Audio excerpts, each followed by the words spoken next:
So it's another Friday fellowship with K Faith. Stay tuned for the content in this video. I promise you will not regret it. So in 1 Timothy, Paul is writing to Timothy to let him know, forewarn him, how people would come preaching and teaching, trying to sway the believers that gain is godliness. And Paul went on to tell Timothy, he was writing a letter to him, and he said, it's not about all that you have, all that you've gained within this world, all the natural things that you possess. What scripture says, a man's life consisteth not of the abundance of things that he possesseth. But Paul was instructing Timothy, and just as a reminder, letting him know that godliness with contentment is the greatest gain you could ever have. And just to talk a little bit towards that, in our day and age, a lot of times you can get so focused on gaining in the natural sense, and you begin to lack in the spiritual part of your life.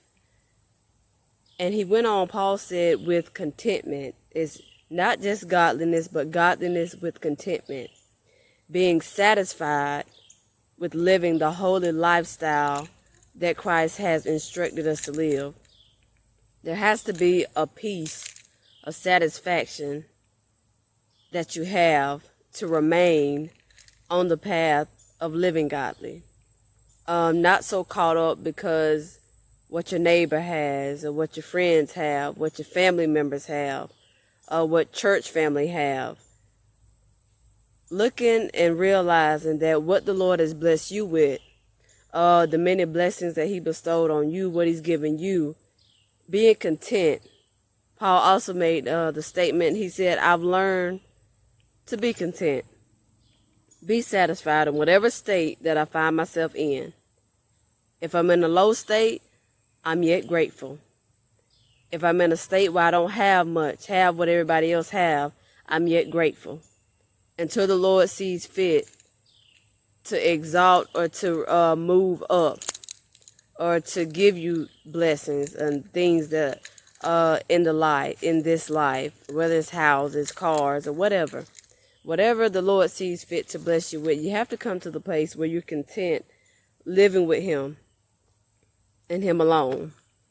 You're not chasing after. You can get so caught up on chasing things, and it's like you running towards the things of the earth, of the world. The more you run after those things, the farther you'll find yourself away from God.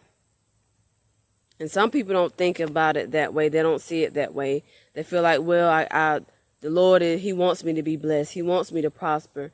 He wants me to have wealth. He wants me to have this. He wants me to be on top because I'm a part of a royal priesthood. You have to understand the scriptures. Understand that Christ is not all about being seen, because majority of people, they run after these things because they want the fame. They want the recognition. They want the popularity. And then those who are not just seeking those things, the Lord exalts those who are humble. Of a humble spirit, humility. One thing that I've learned and that I'm yet learning is you don't have to chase after nothing. All you have to do, all that is required of you, is to seek Jesus wholeheartedly. The things that you do desire to have, if it's of the will of God, he'll grant it to you. You have to come to the place where you're content with the will of God being wrought in your life. Whatever it is that the Lord has for you. Once you come into that place that you're content, you're satisfied, whatever the Lord say, that's it. That's what matters the most. Once you come into that place, you find out that you have so much more peace, so much more joy. You'll be at peace in your soul. All right, so just word for today. Godliness with contentment. Being satisfied with Jesus in your life. Don't try to run after all this stuff, trying to make yourself noticed. And fame and fortune eventually fades away. All right, but what you do for the sake of Christ is what matters most. All right, so God bless y'all. Have a blessed rest of the day, and we out.